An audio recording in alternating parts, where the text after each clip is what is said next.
FIFA faithful, Bearhamms here with episode 45 of U Squad Gods with Northampton Town. Yes, this is going to be some fun. Just a couple games left for every team, and the teams that are ahead of us and the teams that are behind us are playing each other. So it's going to be a dog-eat-dog last month of the season. It's going to be tough for us. It's going to be a lot of game watching to see if we can get ourselves a Europa League spot. One thing that is going to come into play is the Liverpool-Leicester City FA Cup final. We need Liverpool to beat West Ham and just run the table so they could get into the Champions League spot, and then hopefully they win the FA Cup, and then that would open up the 7th slot for the Europa League, and it would just give us a better chance.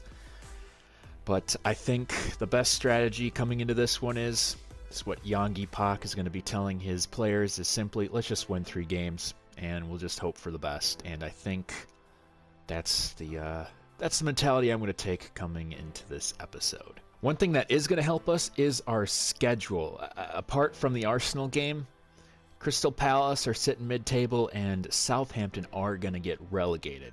So we got that going for us, as we will start the episode, as I said, against Southampton at the Six Fields. Then we do have to travel to the Emirates to play Arsenal, and I mean, at least we finish the season at home. That'll help a little bit.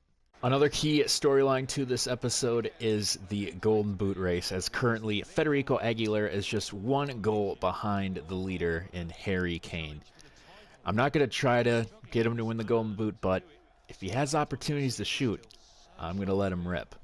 O'Neill will flick that to Mason. Mason, he sees Grant. Grant's going to try to flip one through, but not enough to it, but it will land to him. Collins sees, flip it through. Aguilera, yes! There we go. Great start. Federico Aguilera getting another goal on the board, as Andy O'Neill just having himself a renaissance second half of the season. Gets himself another assist, and that's his 7th assist. And currently the leader of all assists in the Premier League has 8. And a crazier stat, to make it even bonkers, is Andy O'Neill's only played 17 games. So if he ends up winning the assist title, that's a story all on its own. Great header out is now Piranha. He's going to make a run since he does have space. He's just going to loft one up, and Downing's through. Downing has a chance. Luke Downing gets the ball. He shoots. Oh, and a great save by the keeper, Dylan.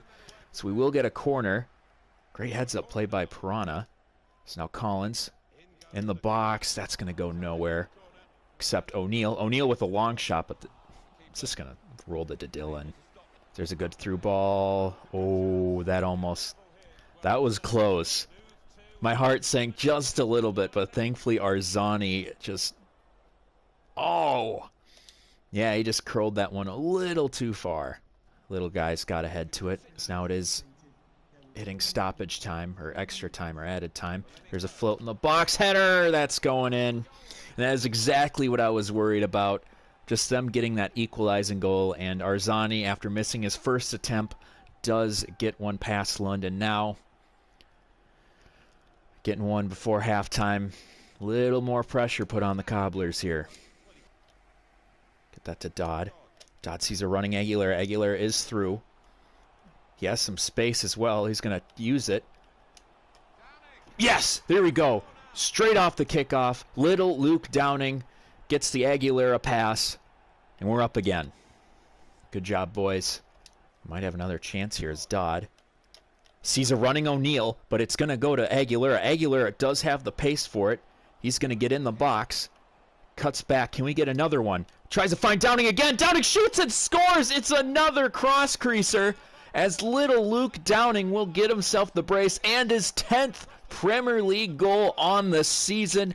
Heads up play once again by Aguilera, being very selfless, knowing that he does have Harry Kane on his back.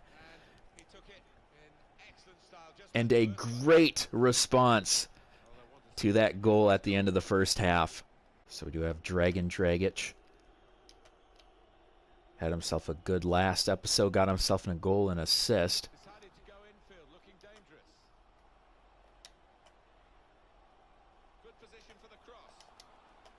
There we go. Beautiful. Federico Aguilera gets his second on the day. And that surely will bring him over the top against Harry Kane. So with 15 minutes left, I think we have secured the victory here at the Six Fields. And that will be it. So, little shaky in the first half. We did concede that goal before halftime, but Federico Aguilera and little Luke Downing step up, get 2 goals each. And I hope that's the first step into Europa League qualifications. If this game couldn't get any more interesting, Arsenal lost, so they dropped to 6th place, and now we're still in 7th. If we do get this victory, we will jump up in the standings. So, we travel to the Emirates to play Arsenal. Oh, pass to Torreira with a shot, and that one's going to go in. Oh, that hurts. That really does hurt. Just a quarter of an hour into this match, Arsenal get on the board. Oh, gets poked away by Ospina, and now we still have it. We'll center that to Piranha.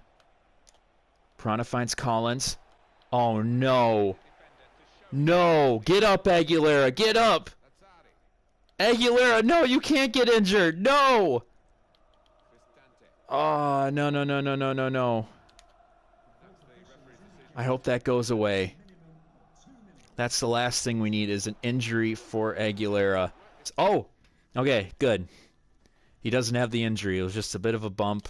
He'll be fine. Ah, now O'Neal has a bit of a knock.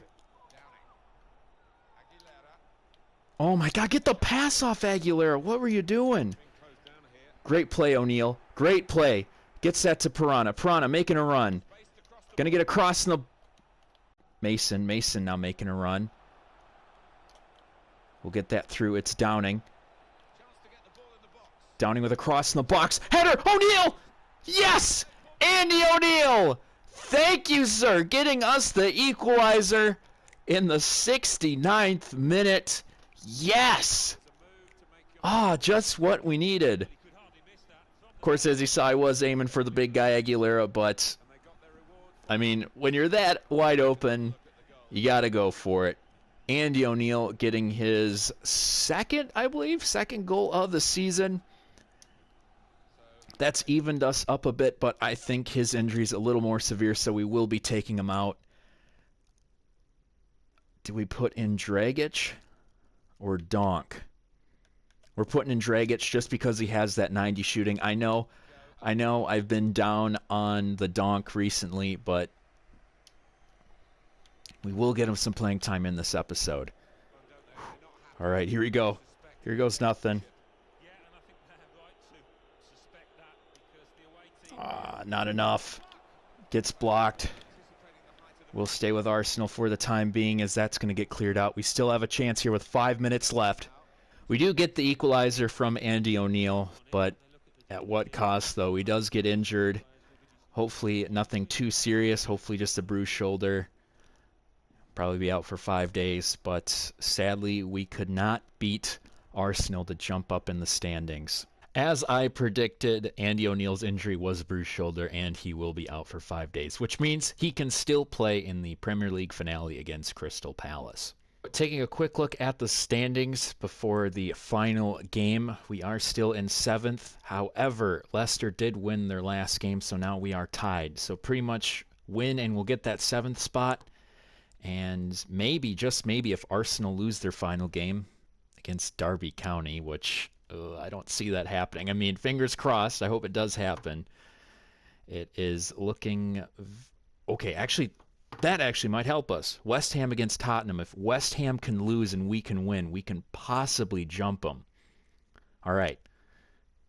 Okay, there is a chance we can still get 6th place because I don't want to be sitting in 7th and just hoping for Liverpool to win the FA Cup.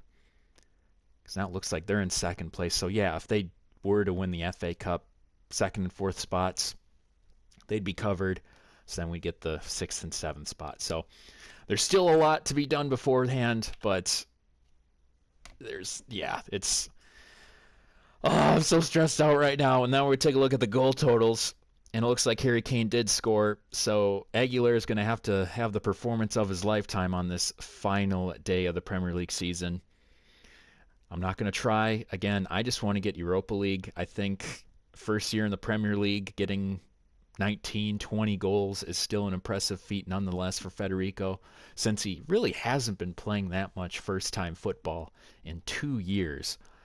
So, again, good start, good benchmark. We'll build on it in the next couple years for him. Good news, everyone. Liverpool won the FA Cup, so we don't have to worry about Leicester City taking our Europa League spot. Final game of the season. Instead of having Andy O'Neill starting at camp, since he is still tired from his injury, we have put in Ralph Van Hooijdonk at the cam role.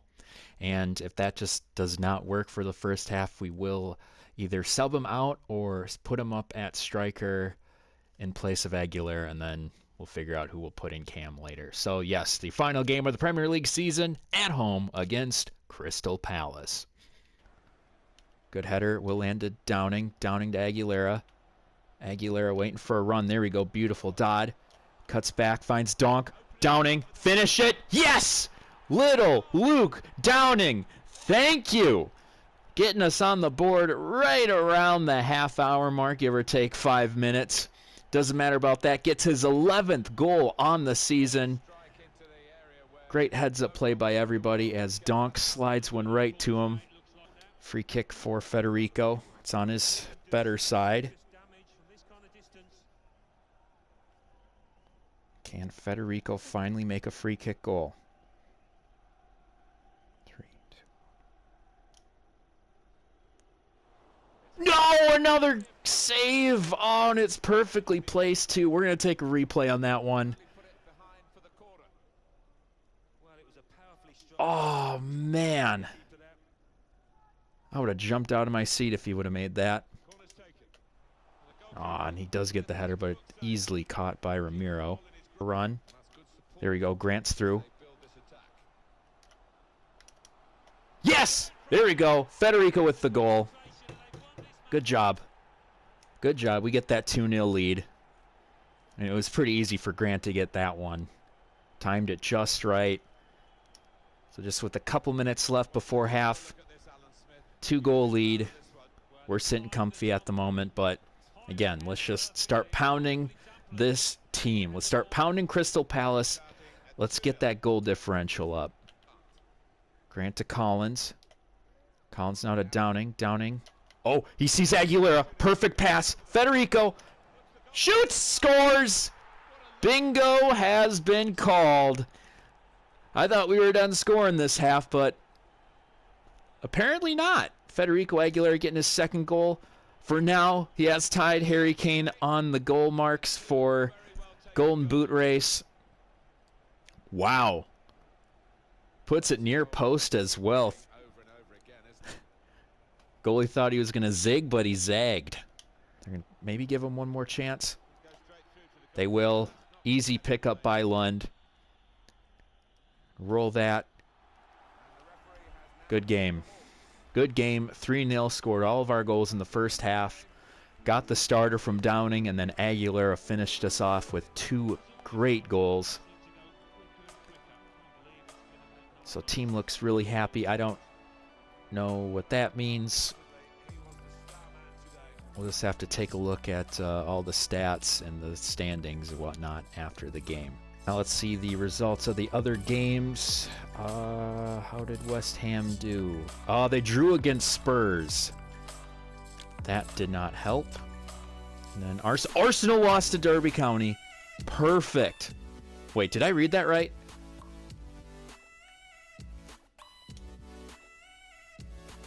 And apparently Federico Aguilera has taken the top scorer. By scoring those 2 goals, he has tied Harry Kane, and I don't know how the scoring goes, but you know what? We're going to take it. Federico Aguilera has won the Golden Boot. Congratulations, son. So now we'll take a look at player of the competition, as it was Harry Kane. I mean, they did win the Premier League. That makes complete sense. Goalkeeper of the tournament was Ederson from Man City. And now let's take a look at team of the competition. All right, we got a couple players on there. We got Lewis Grant. Add a kid, Lewis Grant. We also... Lund. Lund's on there, too. We also got... Oh, wow, a plethora of Northampton players. From the top, we got Matthias Lund, we got Lewis Grant, got Ollie Mason, Marcus Evans. That is crazy. A 71 overall center back getting a Premier League Team of the Year. We also had Piranha, Elliot Collins, well deserved, and Aguilera. That is awesome. 8 players. That's bizarre. There had to have been a lot more better players than that. Like, other teams had better players. That's just bonkers. So now we'll take a look at the league top scores. We'll just kind of look at top 10, top 25, see if any of our other players cracked those lists. And it looks like Downing was able to slip in at 18th with 11 goals, and Collins got the 25th spot. For assists, it was a toughie having to go against De Bruyne in IOR, but Downing was able to get 9 assists in just 35 matches. O'Neill got in the top 10, only playing 18 games with 7 assists. Huidonk with 7, Grant with 7. He had a great episode. And then Aguilera with 5 and Kieran Dodd with 5. So that new formation has been really helping us out, just having those wingbacks there, because it seems like the other defenses don't really take them that seriously until we finally find them wide open, and then they're able to get like a cross or 2 in it. And also, it does help we have a 6'6" striker and a 6'5" striker. So our formation right now is really doing us wonders. And then I don't understand why Lund got Team of the Year, even though, as you can clearly see at the rankings, was only 5th. I mean, I think they also put into account like the score that they have each game. So I think Lund was a really good goalkeeper. It's just there are just some games he just could not keep a clean sheet. But nonetheless, 10 in the Premier League, still pretty good. Played every single game, didn't get injured. He was very reliable, to say the least. Before I go, I'm just going to do a detailed squad report. So if you're not interested in me babbling for about 20 or so minutes about my players, you can stop the video right now. Thanks for watching, and I will see you in Season 7. So starting off right away, Federico Aguilera. I'm just so happy this guy is back. Those 2 seasons not having him with the team were just dreadful. Like, as much as Donk came into his own those 2 years, there's a difference between Aguilera and Donk. Like, Aguilera is just another step ahead, and he showed it. Scored over 20 goals in the Premier League. Got the Golden Boot on the last day. Didn't expect that happening. And he's going to be our striker moving forward, that's for sure. I am, again, just so happy that Aguilera is back with Northampton.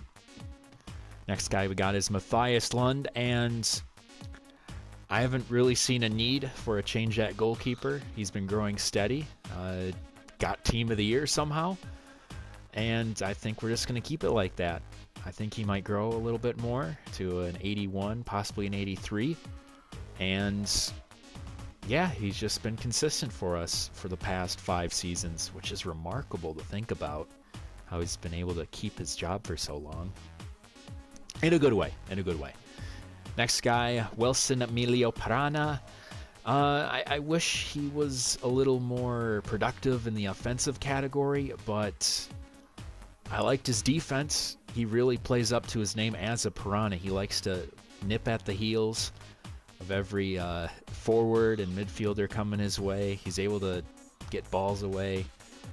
he's the Brazilian Kante. That's how I put him as. And like Kante, excuse me. Sorry about that. Like Kante, he can score some bangers every once in a while. Lewis Grant. What a crazy season this guy had. I remember last year, maybe he only had like a couple assists, and there were times where he was just out of position a lot. And I think by making him a wing back, he doesn't have to worry too much about that position problem since we have 3 defenders back. It's a little more comfortable for him to move up and down. And it showed. He had 7 assists on the season, a career high for him. And again, team of the year. And it's well deserved too. He had 2 crucial assists in this episode to get us victories. Victories that we needed to get qualified for the Europa League. So Lewis Grant, great job. Ralph Van Hooijdonk. This is an interesting one. His playing time did get cut considerably, but through his production, I still see him as a super sub, and I know with the Europa League, he's going to be playing a lot more. So don't be too worried about him. It's just he just has a guy that's better ahead of him. Simple as. 7 assists in the Premier League is pretty good. And again, a good portion of those appearances were from the bench. So I'm hoping for bigger production from him in the next season. Elliot Collins. I'm still confused how he got 10 goals, but then thinking about it, I did live sim a lot of games, and looking at the film, he did score a lot of those goals in the live sim games. So when it comes to those, we'll have to put him in since, for some stupid reason, with the coding of this game, it gives CDMs and wingbacks and left backs like the best chance to score. For instance, last year I did a save with Swansea just for fun, and Rocky Mesa, the guy that was only there for about not even a year, won the Golden Boot, and he's a CDM. He had like 15, 16 goals. It made no sense to me, and this just goes to show that they just haven't fixed their coding at all. Because realistically, Collins scored about 5 or 6 when we were filming. Marcus Evans. I am so proud of this guy. Words are hard to... I'm so sorry. Okay, take 2. Marcus Evans. So proud of this guy. I actually watched the first episode of this save just to see how far I've come in terms of editing, and it's day and night. It is day and night. And he started out as a 51 overall. And I looked at his potential because I had, footage of that before, and he had no potential. Like, he was like a 50, I think it was his highest. He was a 60. It was one of those like 48 to 66 potential guys, and thankfully enough, we were able to just pound the training on him just before the -1 glitch, and you see before yourself a Team of the Year player in the Premier League. He's only 71 overall, and he deserves it. He's made some great tackles. He's not like a physical guy, even though he is 6'6" and is a unit of all things. He's a very gentle giant. He knows when to come in and make the right tackle at the right time. And again, I think he's going to be the captain throughout the entire tenure of this series, and I hope by the end of it he'll lift a couple more trophies. Luke Downing. Great performance out of him this year. 11 goals, 9 assists, almost had double digits in both. Had had himself a double-double. Just not quite, though. Again, he helped us out in today's episode, scoring 3 goals in just 2 games.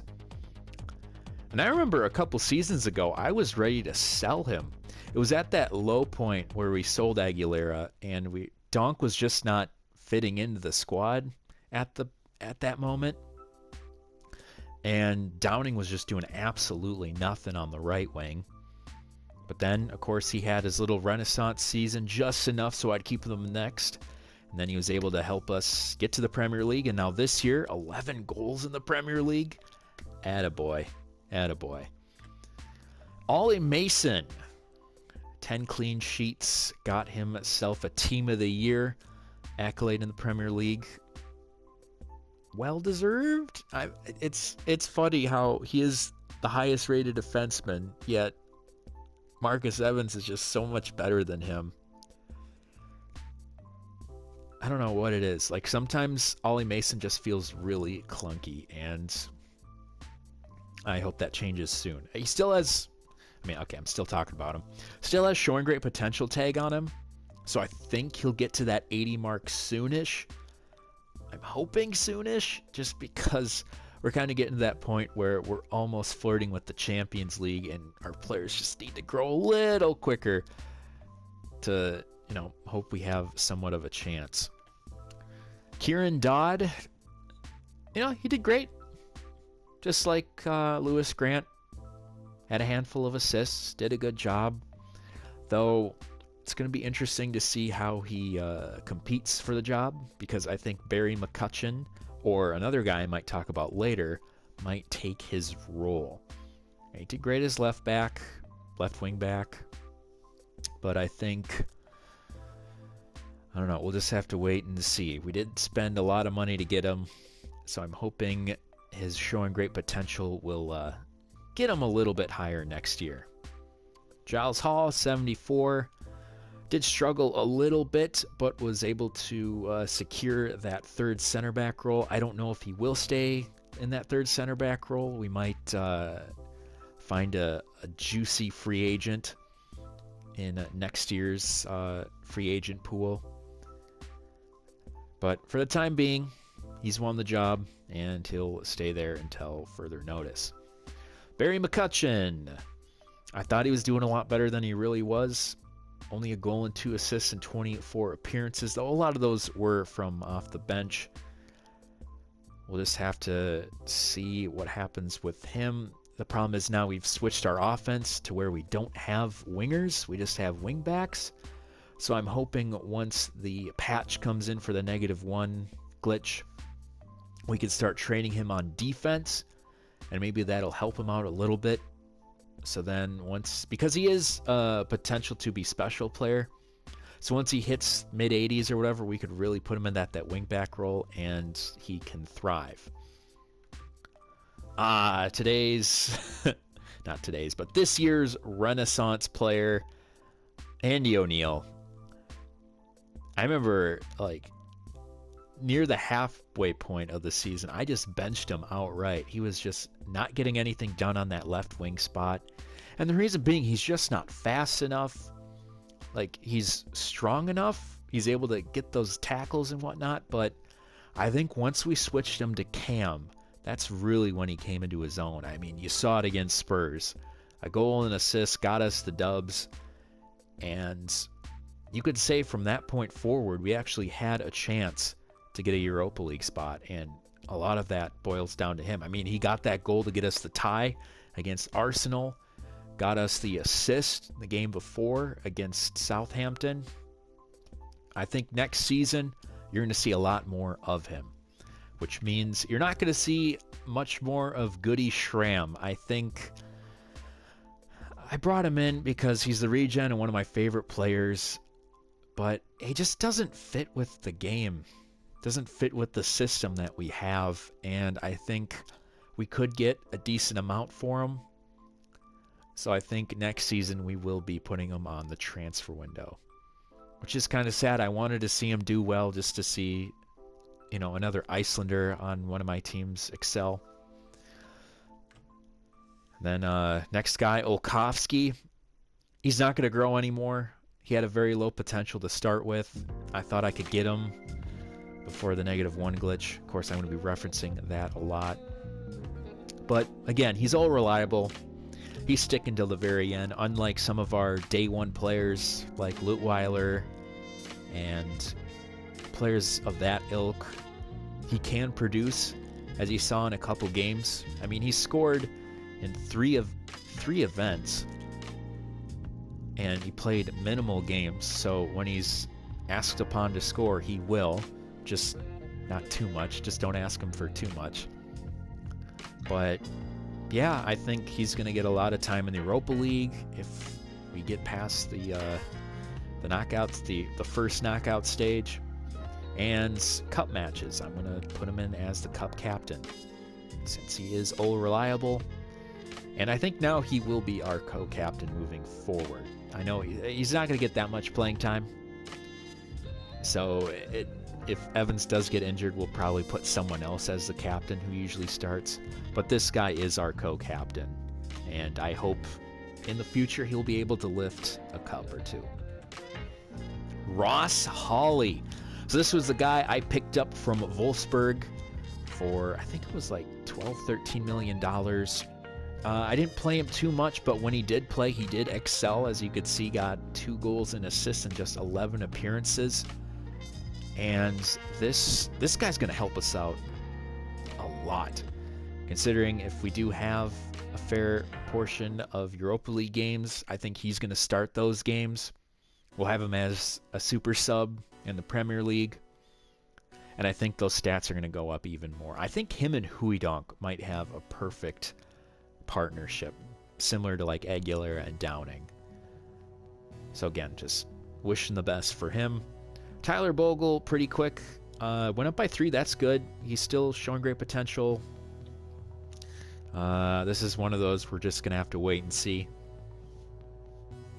I mean, that's pretty bad. 7 appearances, no clean sheets. Ugh, not too good. Bruno Eduardo IE. I wish I would have played this guy more, but the problem was we did have Piranha and Collins, and they were doing a damn good job. But I think with the Europa League again, he's going to get some playing time. He's going to be a starter for that one. He's going to get in cup competitions. I'm going to try to implement him more in Premier League games. Just because he is an exciting prospect.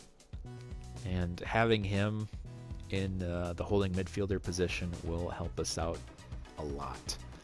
Aaron Reed. Felt bad for him. Did get injured for the rest of the season. It was like 4 months.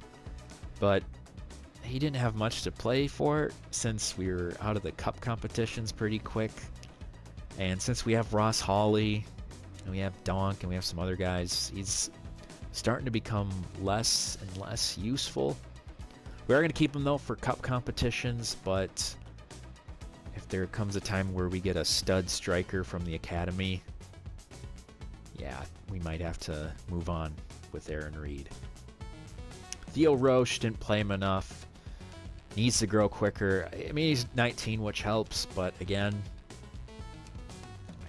I'd see 2 or 3 more seasons out of this save, and I don't know if that's going to be enough for him to grow to that point. He's only showing great potential, too.